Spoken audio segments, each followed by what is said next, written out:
Hey guys, welcome back to my channel. So in today's video you'll be getting a compilation of 3 different days. I did a COVID test, that's one. I did a N95 Mask Fitting test, that's two, as well as my Bls Training. However, I realized that I didn't have like an official intro for any of the videos, so yeah, it's just a random day, ready for school, partially ready. Need to fix up my hair and then leave. So if you guys are new, click that subscribe button, and if you're returning, thank you. And guys, do you see my skin? Like, honestly, go watch my skincare routine video, guys. Like, it's coming, I'm not lie, it looked nice. So yeah, I just did my morning routine, of course. So I am leaving for school now, and I'm hoping to do a school vlog for you guys soon, but because of COVID and everything, like, everything is being so rushed, so like we have such a limited amount of time to get things done. So I definitely want to try and do a vlog this week for you guys. I'm going to try at my hardest to get it done. I'm really going to try. So until then, guys, bye.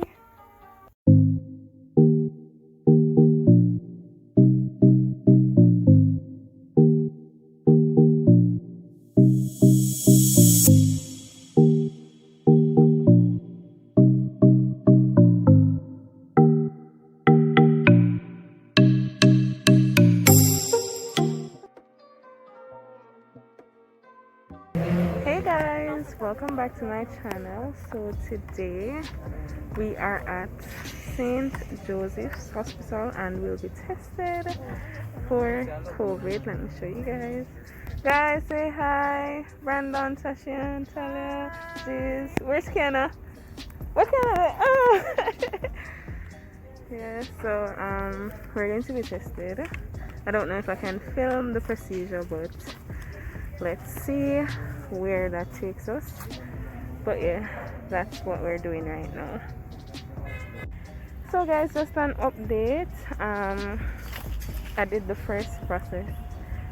So basically you go in, you speak with a nurse. I wasn't able to video that portion, it was very dark, like the passageway was very dark, so even if I could, the lighting wouldn't have been ideal. But basically they ask you, oh my god, this man's shoes is killing me. I wish I could show y'all.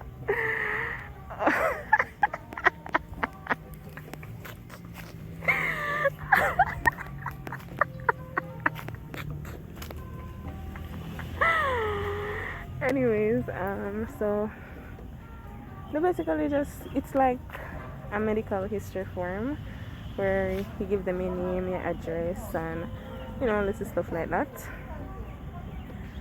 And they ask you if you're having any COVID symptoms, and they list them one by one, and you say yes or no. They take next to kin contact number, contact information. So that's just that portion of it. They took your temperature, they took my temperature, so they just sent me back outside to wait until it's my time to actually go in and test. So the one that I'll be doing is not the rapid one, it's the Pcr test. So the results should be ready in about 3 to 5 days. So they gave us the number to call in about 3 to 5 days to find out what the result is. But it's the one through the nose. I'm a little bit nervous because I don't know what to expect. Well, I know what to expect, but I don't know how it's gonna feel. Like, I know exactly what they'll be doing, but I don't know how it's going to feel. A lot of persons said that it just feels weird. You probably want to cough or sneeze. So yeah, that's about it. I don't know if I'm going to be able to record that portion, but hopefully I'll be able to, because I really want to. I'll definitely ask when I go in, and I know how Jamaicans are. Them probably say no, we're so it free, but yeah, let's see. Hey guys, so I'm going back to my lighting that I found. The sun kind of gone in, but I just did the test. I could not record as I expected, but so basically it's 3 swabs, one in each nostril and one in the throat. You're asked to like tilt your head backwards, take a deep breath. Each time they're going to push it in the nostril, and then they push it all the way back. It feels weird. There's a truck passing, so it may be loud. So yeah, I don't know. Alright guys, so as I said, you're asked to take a deep breath, and while you're doing that, they're pushing the swab in your nose to get the sample. So they do it for both nostrils. Right now my nose, it's burning. Your eyes are going to start watering. You're probably going to feel the urge to cough. However, I didn't. Like when I felt like that, I just opened my mouth and breathed out. So I wasn't coughing, but right now my nose still feeling a little bit funny. And the throat one is very, very easy. All you have to do is open and say ah, and then they take the sample, so you don't feel anything for the throat. But for the nose part, you know, so we nose them are virgin, nothing never go up in them yet, so it kind of feel weird. So it's burning a little bit, nothing too excessive or anything, but it's done, and now I just have to wait for the results. So by the time I post this video, I'll definitely get the results, so I'll let you know. So pray for me, because a lot of persons, they are asymptomatic, you know, so that your care come back again. Yeah, so what I'm saying is a lot of persons, they are asymptomatic, so yeah, we can't say that because we don't have no symptoms, we don't have it, so we just have to hope for the best. So I'll let you know. And I'm also going to incorporate a mask fitting in this video.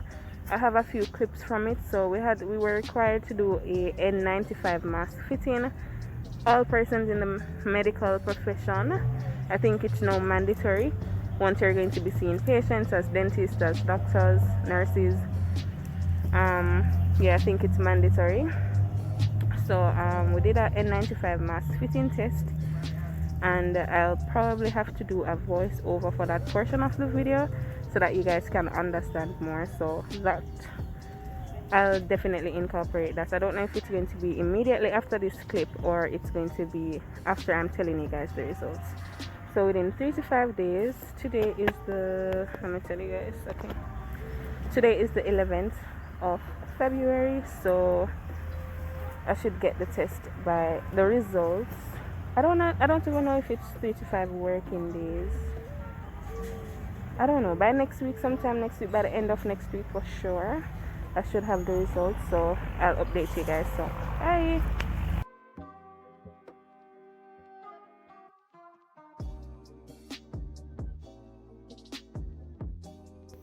Okay guys, so the first step of this fit testing is that you're given a mask and you're supposed to fit it on your face to ensure that it has a seal. Wait, this is squeeze up my face. So guys, as you can see, I was really uncomfortable in that mask, and as such I asked for the other type. So guys, I got the new mask, and there I was just putting it on as I was instructed previously. So basically the band closest to your wrist, that's the one you'd put on first, and you want to get that one on your neck. The next one should be like in the top of your head. Basically it's not in the center, but like the top of your head. So that's just what I was doing, fixing my hair and everything just to ensure that it was on properly. And as you guys can probably tell, like It wasn't as tight as the first one, so it wasn't like squeezing my face that badly.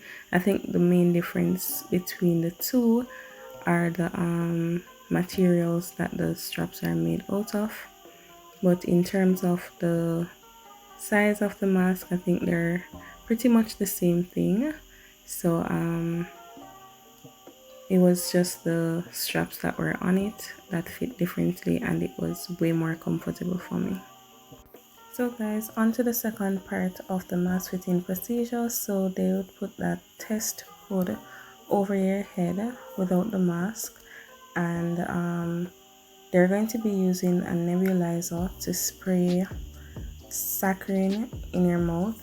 This is one of the sensitivity tests that they use. So they're going to pump as much in your mouth until you can taste it.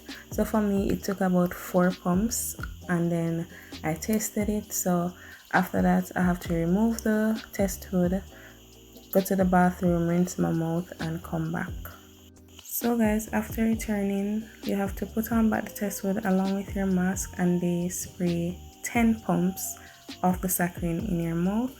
You are then required to perform simple exercises that you would do on a daily basis in the mask, and that's what I'm doing. The side to side head movement was one of them, after which I had to do up and down movement of my head, as you can see right there. Then you have to be bending over, and you should be breathing normally at this point. However guys, after a while you're going to get extremely tired, like I got tired. So after that exercise guys, I had a reading exercise to do, so I was letting him know that I'm ready for the reading one. So he came again and he gave me some more of the saccharin, just to see if I was tasting it, and I wasn't. So that's good.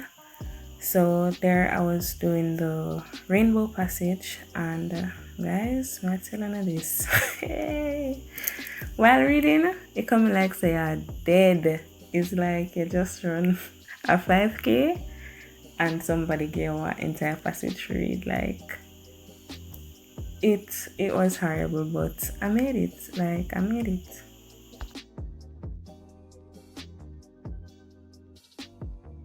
Okay guys, so the Bls Training is basically it stands for basic life support. So it teaches you how to resuscitate someone who probably had a heart attack, choking, or stuff like that, and has stopped breathing, or they are probably breathing but are unresponsive. So there are different procedures that you would take given the circumstance. So we learned about the different procedures in an adult and in children as well as infants, as there are different categories for these and different protocols that you have to follow depending on the age of the patient. So I won't be able to show you guys every single portion of the video, but there is a case scenario where I'll try to explain exactly what we are doing, and hopefully that will give you guys an idea as to what it entails.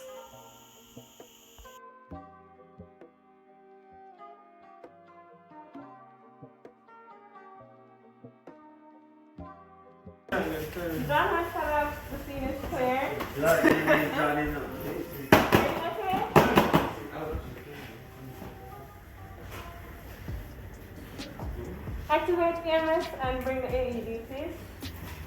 So guys, that was me calling for help. Anyways, as soon as you call for help, we are going to ask them to activate the EMS. So they need to call like a hospital to get the ambulance to come, as well as they need to bring the AED so that you guys can I'm saying you guys, so that you can assess the patient's heartbeat and everything. So while the person is getting those things ready, I have to start giving compressions. Okay guys, so when compressing, you have to compress hard as well as fast, and you have to ensure that the chest recoils each time after each compression. So basically after about 30 compressions, you're going to be given 2 breaths, and the compression is to basically get the heart up and running again, and then the breath is to basically breathe life into the patient. I'm trying to explain this very simple. After placing the AED, it's going to analyze the patient's heart rhythm, and then it's going to advise you whether you're supposed to give a shock or not. So if a shock is advised, you're going to press the shock button and you're going to give the shock. As soon as the shock is delivered, you're going to start compressing again. So when it's 2 persons, you should switch. As you can see, my partner took over the compression, and after her 100 to 120 compression per minute, I'm going to be attempting to give 2 rescue breaths using that air bag. Honestly, guys, I don't remember the name right now. That's so bad, but yeah. So you have to use the head tilt chin lift technique to open the airway to ensure that when you're giving the rescue breaths, that the air is delivered into the person's lung. You should not make more than 2 attempts because you have 10 seconds to do this. If it's not delivered within the 10 seconds, you need to start compressing again. So that's exactly what we're doing. So guys, I wasn't able to give the rescue breaths properly, and just to remind you guys, this was in training, so I wasn't getting it like correct the first time. So my partner had to help me with the sealing of the mask while I gave the rescue breaths. So we were just ensuring that the rescue breaths were delivered. So now guys, our trainer was still not satisfied, so he came and he was assisting us as he should, so that we would get our technique correct, so that in the event that we're ever supposed to perform CPR on a live patient, a patient or a person, that we would be able to deliver. So guys, that's a wrap for this week's video. I hope you guys enjoyed as well as learned something new. And if you haven't subscribed to my channel, click that subscribe button, like this video, and share with many friends. Bye!